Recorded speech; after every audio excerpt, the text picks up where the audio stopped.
NEET छात्रा और उसके परिवार को आखिर इंसाफ कैसे मिलेगा? क्या इस देश में बेटी होना ही गुनाह हो गया है?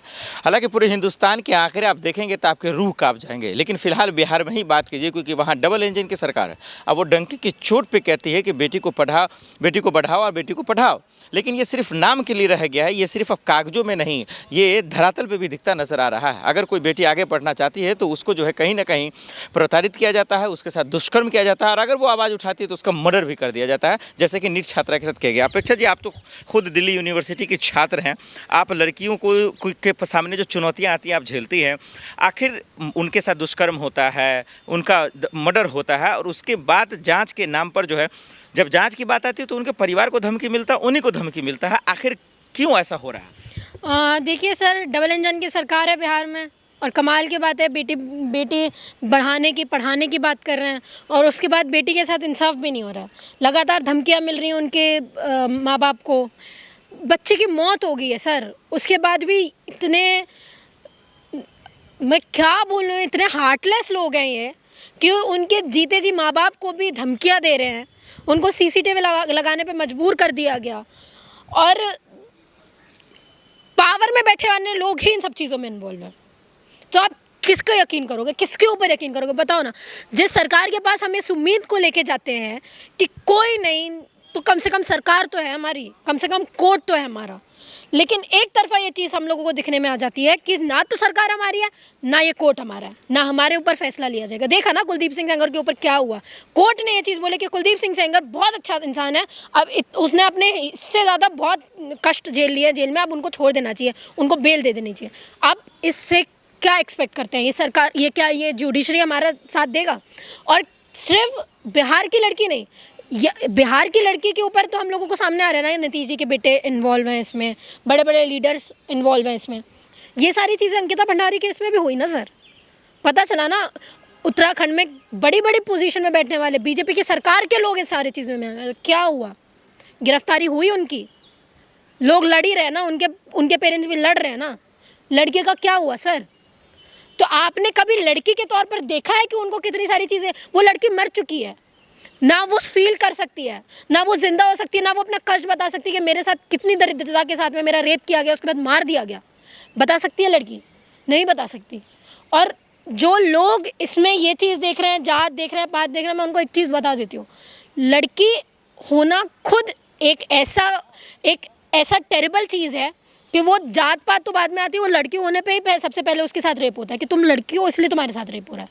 ना जात देखी जाती है ना बात देखी जाती, कुछ नहीं हो सकता। इस देश में हमने ये भी देख लिया कि चाहे वो नीचे से नीचे जाति की क्यों ना हो, चाहे वो हाथरस की लड़की क्यों ना हो, चाहे वो मनीषा वाल्मीकि क्यों ना हो, चाहे वो कोई भी क्यों ना हो, यहाँ पे हमने उन लड़कियों को भी देखा, हमने यहाँ पे उन लड़कियों को भी देखा जो स्वर्ण लड़कियाँ भी है, चाहे वो निर्भया क्यों ना हो, चाहे बिहार की लड़की क्यों ना हो। तो इस एस्पेक्ट से तो आपको सबसे पहले अलग करना पड़ेगा लड़कियों को, क्योंकि लड़कियों के साथ डिस्क्रिमिनेशन भी होता है, वो भी लड़की होने पर ही होता है। तो इनके धर्म वन कहीं पे भी लड़कियां सेफ नहीं है। अभी बिहार विधानसभा चल रहा है, वहाँ पर सम्राट चौधरी खड़े होकर कहते हैं कि नीट छात्रा जो कांड हुआ उसमें जो आरोपी थे हमने उनको जेल में डाल दिया, लेकिन जो लोग विपक्ष वाले जिसका नाम बता रहे हैं, जिसमें मिनिस्टर का नाम है, विधायक के बेटे का नाम है, उन पर कोई एक्शन नहीं हो रहा है। तो क्या उनकी बात माने या विपक्ष का माने? जो विपक्ष सवाल कर रहा है वो जेल में भी जा रहा है। अच्छा, मुझे एक बात बताइए, सोचिए, निर्भया के केस में जिन लोगों को अंदर किया गया, मैं ये नहीं बोल रहा हूँ कि जो रेपिस्ट है, रेपिस्ट होता है चाहे वो किसी भी कम्युनिटी का हो, ठीक है, थे ऑलमोस्ट नीची जाति के, तुरंत उनके ऊपर एफआईआर हुआ, उनको जेल में डाला, फांसी दे दी गई, हुआ सब कुछ। यहाँ क्यों नहीं हो रहा है? कुलदीप सिंह सेंगर के साथ में क्यों नहीं हुआ? क्यों? क्योंकि इनके कनेक्शंस हैं ऊपर, ठीक है। जिस नीट की लड़की के लिए आपने पप्पू यादव को गिरफ्तार किया, जिस नीट की लड़की के लिए आपने कोई बात ही नहीं उठाई, ऑपोजिशन को उठानी पड़ी उसकी बात, उनके ऑपोजिशन को उठाने के बाद एफआईआर करके ये सारी चीज़ें करके अंदर डाल दिया जाता है फेक लोगों को। तो हम कैसे यकीन करें सर कि जिन लोगों को आप अंदर डाल रहे हैं वो सही है?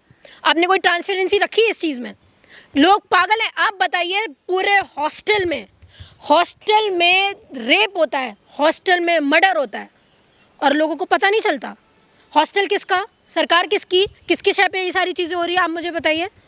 अगर कोई और लड़का करता जिसके कनेक्शंस नहीं होते, या मान के चलो कोई निचली जाति का होता, तुरंत ऐसे इन्वेस्टिगेशन होती है। ये देश की रियलिटी है हमारे, ये देश की रियलिटी, और हम लोगों को इससे समझना पड़ेगा कि चाहे वो नीची जाति का क्यों ना, उसको अगर वो रेप भी करता है ना, उसको तुरंत अंदर कर दिया जाएगा। लेकिन अगर वो पार्टी से बिलोंग क्यों ना करता हो, अगर वो पार्टी के हेडक्वार्टर से हो, उसके बहुत अच्छे अच्छे संबंध हो, उसको बचाने के लिए पूरी सरकार आएगी।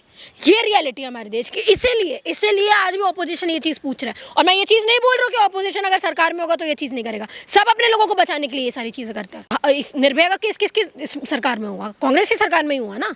मनीषा वाल्मीकि का केस कब हुआ? हाथरस का कब हुआ? हाँ, ज़रूरी नहीं है जो ऑपोजिशन में, वो तो ऑपोजिशन में है इसलिए सवाल उठा रहे हैं। लेकिन पप्पू यादव चलिए विपक्ष में है तो सवाल उठा रहे, लेकिन रिटायर ऑफिसर भी हैं। अमिताभ दास ने सवाल किया, वहाँ ईडी सीबीआई सब पहुंच गया, उनको भी जेल में डाला। वही तो, अब सरकार के खिलाफ में आप बात तो करके देखो ना सर। सरकार के खिलाफ में आप एक बार कोई बात करके देखो। इनके ईडी सीबीआई ऐसी पहुंचती है जैसे भाई 31 साल पुराने केस के तौर पर ये पप्पू यादव को गिरफ्तार कर दिया जाता है। ठीक है, कांग्रेस के ऊपर पुराने केसेस को लेके उनका फाइनेंस पूरा ब्लॉक कर दिया जाता है कि आप यूज़ ही नहीं कर पाओगे अपने बैंक्स। ठीक है, वो भी छोड़िए, टीएमसी के में क्या हुआ आपने देख लिया बंगाल में। उनके इसमें भी आईटी सेल के अंदर उनके इसमें भी ईडी का छापा पड़ दिया जाता है।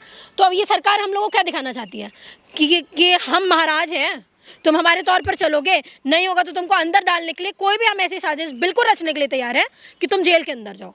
लेकिन लोग, लड़कियां, यूथ, ऑपोजिशन आज इस चीज़ के लिए बिल्कुल भी तैयार नहीं है। पूरा बिहार, पूरा हिंदुस्तान जिस नेता को, विधायक को चुन के लाता है, और अगर उसी के बेटे का जब नाम आ जाए, एक तरफ तो नीतीश के बेटे का नाम आ रहा है, बहुत सारे विधायक के बेटे का नाम आ रहा है, तो क्या ये लोग पावरफुल हैं, सत्ता का पावर है, कुर्सी का पावर है, इस वजह से कोई कार्रवाई नहीं हो रही? बिल्कुल बिल्कुल सर, यही पावर है। इसी के लिए तो सारे रेपिस्ट बाहर घूमते हैं। आप बताइए, एप्सिन फाइल के चक्कर में आपको पता चला ना कितने लोग हैं जो अपने आप को दूध का धोला दिखाते हैं, लेकिन नाम कहाँ कहाँ तक आए हैं पता चला ना। तो ये लड़कियों को सही नज़र से देखने वाले लोग नहीं हैं। मैं ऑन कैमरा ये चीज़ बोल रही हूँ, चाहे वो कोई भी बड़े पार्टी का क्यों ना हो, सबके नाम इन्वॉल्व है। पुरी जी का नाम आया, कैसे आके अपने अपने आप को डिफेंड किया, देखा, यकीन माना ना कि मैं मिला था जेफरी एप्स्टीन से, एक बार नहीं 6 बार मिला, ये जानने के बाद भी कि 2008 के केस में वो इंसान ये चीज़ बताता है, उसके ऊपर ये चीज़ एलिगेशंस लगती है कि उसने नाबालिग लड़कियों के साथ में इतनी दरिद्रता के साथ में हरकतें की हैं, फिर भी हमारे लोग उससे मिलते हैं। आप इन लोगों के ऊपर क्या एक्सपेक्ट करोगे? ऊपर से लेकर नीचे तक तो वही लोग हैं, तो बचाएंगे ना अपने जैसी कैटेगरी को। तो फिर पटना यूनिवर्सिटी है, बहुत सारा यूनिवर्सिटी है, वहाँ की बच्चियाँ क्या करें, लड़कियाँ क्या करें, ये सवाल है, क्योंकि हर जगह तो ये परिणाम आ रहे हैं। देखो, यूनिवर्सिटी से मैं प्रैक्टिकल बात करूंगी सर, कोई हाइपोथेसिस में मत रहो, कोई इमेजिनरी सिनेरियो में मत रहो कि कोई सरकार आएगी हमको बचाएगी। तुम्हें बोलना पड़ेगा, तुम्हें अपनी सेफ्टी लेके चलनी पड़ेगी। लड़की होना इतना बुरा हो चुका है आज के टाइम में कि आप बाहर भी निकलते हैं ना तो आपको 10 बार सोच के निकलना पड़ेगा। और मैं तो बोल रही हूँ, सोच के निकलो, और किसी के ऊपर यकीन करने की जरूरत नहीं है। ये सरकार नहीं है तुम्हारी, ये पुलिस नहीं है तुम्हारी सर। इस पुलिस के ऊपर भी आप यकीन नहीं कर सकते कि हमारे कहने पे FIR भी लिखेगी। उन्नाव की लड़कियों को घसीट के लेके गया ना, इसी पुलिस ने किया, इसी दिल्ली पुलिस ने किया। और डबल इंजन की सरकार है बिहार में, वो क्या करेगी? वो भी यही करेगी। तो नीतीश जी तो आश्वासन दे रहे हैं, सम्राट चौधरी आश्वासन दे रहे हैं कि भाई कार्रवाई होगी, जांच होगा, जो आरोपी होगा जेल में जाएगा। क्या ये काफ़ी है? तो ये बोल सकते हैं कि नीतीश जी मेरा बेटा अगर होगा तो मैं उसको जेल में डालूंगा? बोलेंगे ये नीतीश जी?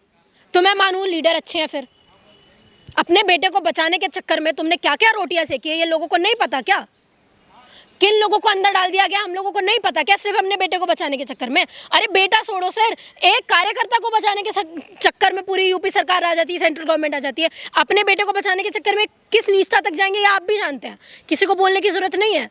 तो न्याय, अब आप सोचिए, इतना संघर्ष करने के बाद भी उसके परिवार, लड़की मर गई, आज चाहते हैं ना तो वो क्या पता है ना, मरने के बाद पैसे दिए जाते हैं, आश्वासन के लिए सरकार पैसे देती है या जॉब दे देती है।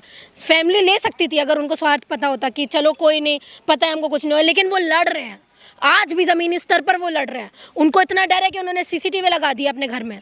तो सोचिए, इतने गट्स होने के बाद भी अगर सामने वाली फैमिली लड़ रही है तो तुम क्या हो यार? क्या तुमको बिठाने वाले हम हैं ना, हमारी वजह से बैठे हो ना। अब तुम्हारे लोग अगर गलत काम करेंगे तुम इतने नीचे तक गिर जाओगे कि तुम्हारे सामने एक लड़की की इज्जत कुछ नहीं है, कल को तुम्हारी बहन बेटी के साथ में हो जाएगा। तो मैं तो नहीं चाहती हूँ, मैं तो नहीं बोलूँगी क्योंकि मैं लड़की हूँ, मैं जानती हूँ कैसा लगता है। लेकिन अगर तुम्हारी बेटी के साथ में होगा और कोई बड़ा आदमी उसमें इन्वॉल्व होगा, छोड़ दोगे अपनी बेटी को? बेटियों को जिस तरीके से ये लोग खिलौना और सस्ता समझ रहे हैं, क्या इसलिए क्योंकि इनके पास पैसा है, इनके पास सोर्स है, इनके पास पावर है, इनके पास कुर्सी, इसीलिए सस्ता? बिल्कुल बिल्कुल बिल्कुल, यही है। तभी आप देखो ना, rape against women, crime against women कितना टाइम से बढ़ रहा है। यूपी में सबसे ज़्यादा है। और आप बताइए, ये तो केसेस ऐसे हैं जो दर्ज होते हैं, कई तो दर्ज भी नहीं होते। सिर्फ इस चीज़ के डर से फैमिली को ये चीज़ डर रहता है कि इज्जत में बात आ जाएगी। और आपको पता है इंडिया एक ऐसी कंट्री है, वो अपनी इज्जत को बचाने के लिए कहाँ कहाँ तक नहीं जाते हैं। तो सोचिए सर, इस देश में महिलाओं की स्थिति बहुत दरिद्रतापूर्वक है, बहुत मतलब दरिंदे बैठे हैं, हर जगह दरिंदे बैठे हैं। आप नहीं यकीन कर सकते किसी के ऊपर। अब तो आखिर में जो है ये सीबीआई जांच बैठा दिया गया, क्या इंसाफ मिलेगा या फिर आपके हिसाब से कैसे आप कैसे यकीन कर लोगे सीबीआई में जो बैठे हैं? हमने देख लिया ना, कुलदीप सिंह सेंगर को आईओ ही सपोर्ट करता है, सीबीआई का आईओ ही सपोर्ट कर रहा है वहाँ पे। तो क्या आप यकीन मान सकते हो कि यहाँ के इनके लोग नहीं करेंगे? बिल्कुल करेंगे। ये हर निस्ता तक जाएंगे बचाने के चक्कर में, और आखिरी में बता देंगे जिसका दूर दूर तक कोई ताल्लुक नहीं होगा, या तो कोई ऐसे स्टूडेंट को, पटना यूनिवर्सिटी के ऐसे स्टूडेंट को पकड़ाएंगे जिससे लड़की या तो प्यार करती होगी, और कुछ नहीं बचेगा तो करेक्टरलेट घोषित कर दिया जाएगा लड़की को। यही बात होगी। और आप लिख के ले लो, अगर इनको पता है कि इन्हीं के बड़े नेता को कोई लड़का है, ठीक है, क्या करेंगे आखिरी में? कोई एक ऐसा लड़का जो SC ST OBC कम्युनिटी से बिलोंग करता हो, जिसको बचाने वाला कोई ना हो, उसको जेल के अंदर डाल दिया जाएगा, जो इस केस के अंदर उम्र कैद की सज़ा भुगतेगा। लास्ट में यही होने वाला है, आप लिख के लेना, यही चीज़ होगी।